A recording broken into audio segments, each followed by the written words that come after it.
मैं doctor Pradeep Kumar Pandey, RBGR college, सहायक प्राध्यापक, महाराजगंज सीवान।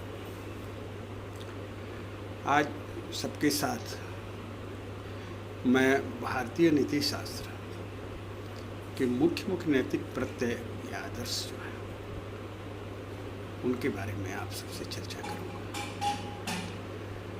भारतीय नीति शास्त्र में ये मान्यता है कि नैतिक मूल्यों का पालन करने में मनुष्य स्वतंत्र है। उसकी इच्छा समुचित कार्य, जो भी उचित प्रॉपर वर्क तथा निषिद्ध कर्म करने में स्वतंत्र है। उसको चुनाव करने की स्वतंत्रता है। भारतीय धर्म ग्रंथों में जो विहित कर्म सत्य है तथा निषिद्ध कर्म असत्य है। जो धर्म ग्रंथों में हमें मानव के लिए उचित कर्मों की व्याख्या की गई है, उसका पालन करना सत्य है, उचित है। और जिन निषिद्ध कर्मों की चर्चा जिनको करने से मना किया गया है वो असत्य, अनुचित है नैतिक दृष्टि से। तथा स्वतंत्रतापूर्वक निषिद्ध कर्म करने पर पाप अथवा अधर्म संचित होता है और विहित कर्म जो धर्मों के द्वारा उल्लिखित है, जिनको पालन मनुष्य करने से दुख कष्ट से निवारण उसका हो सकता है, ऐसे कर्मों को करने से पुण्य या धर्म का संचय होता है। न्याय के अनुसार पुण्य और पाप जो है वो आत्मा के गुण हैं। धर्म या पुण्य और पाप आत्मा के गुण हैं। कालांतर मतलब बाद में चल के ये पुण्य और पाप जो होते हैं इस जीवन तथा भविष्य जीवन, आने वाले जीवन में इनके फल की प्राप्ति होती है।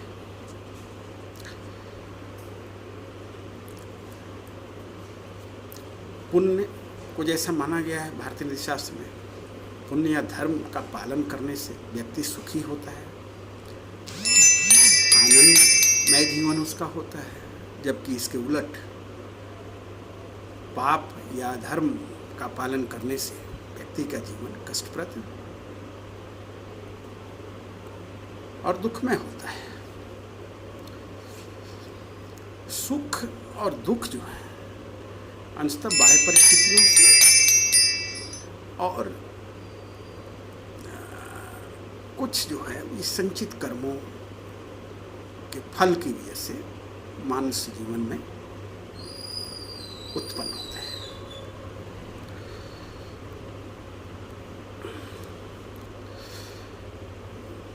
इस जीवन में सुख का आंशिक कारण पिछले जन्मों में संचित पुण्य है तथा दुखों का आंशिक कारण संचित पाप है। तो इस जीवन में अथवा पिछले जीवनों में सत अथवा सत्तर कर्मों के परिणाम होते हैं। संचयमान कर्म जिसको कहा गया है।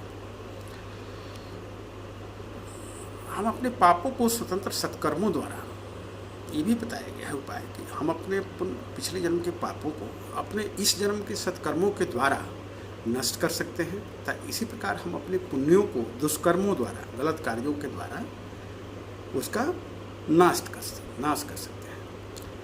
आत्मा का जीवन अनंत माना गया है। यह एक जीवन से दूसरे जीवन तक फैला हुआ है। गुण अवगुण, सुख दुख तथा आत्मा का आवागमन ये परस्पर संबंधित धाराएं हैं। ये कर्म के सिद्धांत में निहित है। कर्म सिद्धांत भारतीय दर्शन का मौलिक प्रत्यय है। इस तरह से देखा जाए तो हम देखते हैं कि मानवीय कर्म जो होते हैं वो अंशतः स्वतंत्र होते हैं तथा अंशतः गत जीवनों में संचित जो हमने पाप पुण्य किया है उस पर निर्धारित होते हैं। संकल्प शक्ति के स्वतंत्र कर्मों को पुरस्कार कहा गया है। पुरस्कार कहा गया है। गत जन्मों में अर्जित पाप पुण्यों को दैव कहा जाता है। वे अदृष्ट हैं, वे अननुभूत, अदृश्य तथा ऐसे परिगणनाहीन तत्व हैं जो कि कुछ सीमा तक हमारे सुख दुख को निर्धारित करते हैं। परंतु वे भाग्य नहीं है, वे ऐसे अचेतन पूर्व स्वभाव हैं जो कि भीतर से ही हमारे ऐच्छिक कर्मों को अंशतः निर्धारित करते हैं। हमारे विचार, हमारी चेतना जो होती है वो इस जन्म में भी ऐसे ही कर्मों को चुनती है जो हमारा संस्कार पिछले जन्मों से आया होता है, और उसी के अनुसार हमें कुफल की प्राप्ति होती है।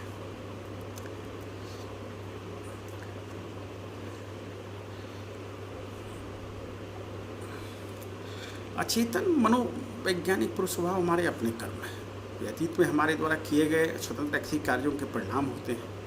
वे आत्मा से बाह्य नहीं है, वे उसमें निहित है तथा आत्मा द्वारा अतीत जीवनों से उत्तराधिकार में मिलने वाली आंतरिक क्रियाएं हैं।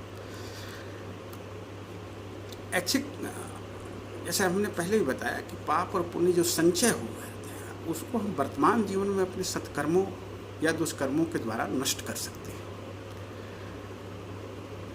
इस हेतु भारतीय नीति शास्त्र में सत्कर्मों के बारे में चर्चा की गई है। अब जैसे कहा गया है कि प्रत्येक गृहस्थ को 5 प्रकार के यज्ञ करने चाहिए, जैसे भूत यज्ञ, मनुष्य यज्ञ, पितृयज्ञ, देव यज्ञ और ब्रह्म यज्ञ। समझ जितने जीवधारी हैं, प्रमाणी हैं, भोजन देने को भूत यज्ञ कहते हैं। अतिथियों को दिया जाने वाला सत्कार, सम्मान और पूजा मनुष्य यज्ञ कहलाता है। दिवंगत पूर्वजों को दिया जाने वाला यज्ञ पितृयज्ञ कहलाता है। होम की अग्नि में दिया जाने वाला आहुति देव यज्ञ कहलाता है। मनुष्यों को वेदों के अध्ययन और अध्यापन करना चाहिए, इस कार्य को ब्रह्म यज्ञ कहते हैं। इस तरह से 5 यज्ञों की बात की गई है। उसी तरह प्रत्येक व्यक्ति जन्म से ही 3 ऋण लेकर उत्पन्न होता है। ये 3 ऋण कौन कौन से हैं? पितृऋण,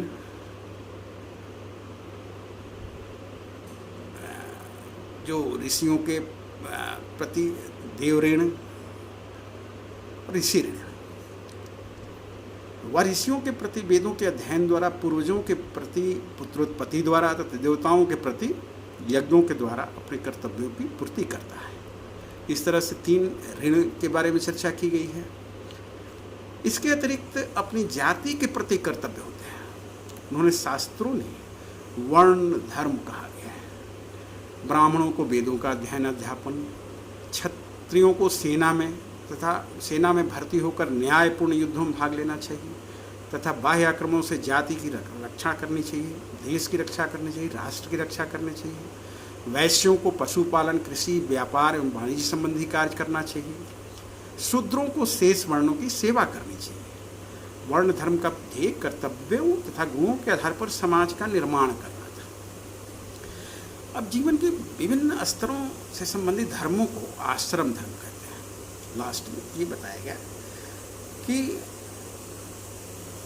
जीवन जो मनुष्य का होता है उसमें अवस्थाओं को 4 कोटियों में बांटा गया है। ब्रह्मचर्य, गृहस्थ, वानप्रस्थ और संन्यास। ये 4 आश्रम में मानव जीवन को बांटा गया है और उसके अनुरूप व्यक्ति को अपना कर्तव्य करना चाहिए। ऐसा धर्माचार्यों का धर्म वेद आदि में उल्लिखित किया गया है। तो ये 4 आश्रमों में मनुष्य जीवन को बांटा गया है। विद्यार्थियों को ब्रह्मचर्य, शुद्धि, पवित्रता, वेदाध्ययन तथा अध्यापकों एवं गुरुजनों से ज्ञान संग्रह करना चाहिए। इसे ब्रह्मचर्य हम कहते हैं। इसके पश्चात व्यक्ति को विवाह करके अपने व समाज के हित के लिए सत्य परायण जीवन व्यतीत करना चाहिए। इसे गृहस्थ धर्म कहते हैं। 50 वर्ष की आयु में उपासना व एकांत चिंतन में जीवन व्यतीत करना चाहिए। यह वानप्रस्थ कहलाता है। उन्हें वहाँ एक यति जैसा, सन्यासी जैसा जीवन व्यतीत करना चाहिए। उसके बाद संन्यास आश्रम की अवस्था आती है। तो ये 4 तरह की अवस्थाएं पुरुष आश्रम, 4 तरह के आश्रमों की बात की गई है। अब पुरुषार्थ की चर्चा की जाती है कि मनुष्य का कौन सा उद्देश्य है। तो 4 सर्वोच्च उद्देश्यों की चर्चा की गई है। पुरुषार्थ, ऐसे अर्थ, कर्म, काम, धर्म, मोक्ष, ये 4 पुरुषार्थ की चर्चा की गई है भारतीय नीति शास्त्र में। अर्थ जो है उसकी भौतिक, शारीरिक तथा आर्थिक आवश्यकताओं की पूर्ति करता है। काम जो है उसकी मानसिक एवं मनोविज्ञात्मक आवश्यकताओं की पूर्ति करता है।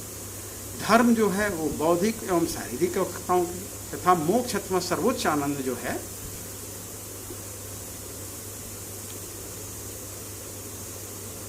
मानसिक दुखों से पूर्ण परिसमाप्ति, शारीरिक एवं मानसिक दुख का सर्वथा अभाव, ये मोक्ष की अवस्था को माना गया है। तो इस तरीके से पुरुषार्थ, 4 पुरुषार्थों की भी चर्चा की गई है कि इसके अनुसार अगर मानव अपनी जीवन व्यतीत करता है तो उसका जीवन सफल एवं आनंदमय बना रहता है। अर्थ को जो है धन, अर्थ अथवा धन साधन स्वरूप है, इस खुद में साध्य नहीं है, वह धर्म से निम्न कोटि का है। धर्म स्वयं साध्य है, वह प्राकृतिक मूल्य है, फिर भी वह यह अनुभूति गम्य हित है। मोक्ष परम सुख, परम लक्ष्य माना गया है मानव जीवन का, निःश्रेयस कहा गया है इसको। यह आत्मा की ऐसी परिपूर्णता है जो अपने अनुभूत विषयों तत्वों से सर्वथा मुक्त हो जाता है। जितने भी अनुभूति संसार में मनुष्य को होती है, दुख, सुख, कष्ट, घृणा, स्नेह, इन सब चीज़ों से उसकी विरक्ति और असंप्रकृतता, अलगाव, ये मोक्ष की अवस्था होती है। ये सर्वथा एक आनंदप्रद अवस्था होती है। इसमें दुख, कष्ट का सर्वथा अभाव होता है। इसमें ब्रह्म के साथ अभेद साधर्म की प्राप्ति है। यह ब्रह्म के अनंत आनंद की उपलब्धि है। यह ब्रह्म के अनंत आनंद पूर्णता की प्राप्ति है। तो इस तरीके से मनुष्य के जीवन में भारतीय दर्शन के अनुसार विभिन्न प्रकार के कर्मों को, अवस्थाओं को, ऋणों को, जाति के प्रति अपने कर्तव्यों का उल्लेख किया गया है, जिसका पालन करने से व्यक्ति नैतिक और सच आनंद, सच्चरित्र जीवन और मोक्ष, निःश्रेयस और ब्रह्म स्वरूप को प्राप्त कर सकता है, जो कि उसके जीवन का सर्वोच्च लक्ष्य होता है। तो ये एक भारतीय नीति शास्त्र में जो मौलिक प्रत्यय हैं, जिनके इर्द गिर्द समस्त भारतीय नीति शास्त्र परिभ्रमण करता है, इसके बारे में आज हमने चर्चा की और इसमें देखा कि भारतीय नीति शास्त्र में कौन कौन से प्रत्यय मौलिक हैं। पुरुषार्थ के बारे में हमने चर्चा की, विभिन्न प्रकार के आश्रमों के बारे में चर्चा की, मनुष्य जीवन में कौन कौन से आश्रम और उससे संबंधित कौन कौन से कर्तव्य हैं, ऋणों के बारे में चर्चा की, जाति के प्रति कर्तव्यों के बारे में चर्चा की, यज्ञों के बारे में चर्चा की। तो ये नीति शास्त्र के संक्षिप्त चर्चा आज हम लोगों ने भारतीय नीति शास्त्र की। भारतीय नीति शास्त्र इसी के इर्द गिर्द और इसी से संबंधित होके चलता है और मनुष्य को दुख, कष्ट की अवस्था से उबारने का, कैसे व्यक्ति सुखी और शांत आनंदमय जीवन हो उसका, अपने संचित कर्मों का कैसे वो, अगर उसकी जीवन में कष्ट है, इसका मतलब कि पिछले जन्मों में उसके द्वारा बहुत सारे पाप किए गए हैं, अधर्म किए गए हैं, तो उनको भी नष्ट करने के लिए इसमें वर्तमान जीवन में कैसे कैसे कर्म हमें करने चाहिए, इनकी हमने चर्चा की। अगले अध्याय में कुछ और शीर्षकों पे चर्चा होगी। धन्यवाद।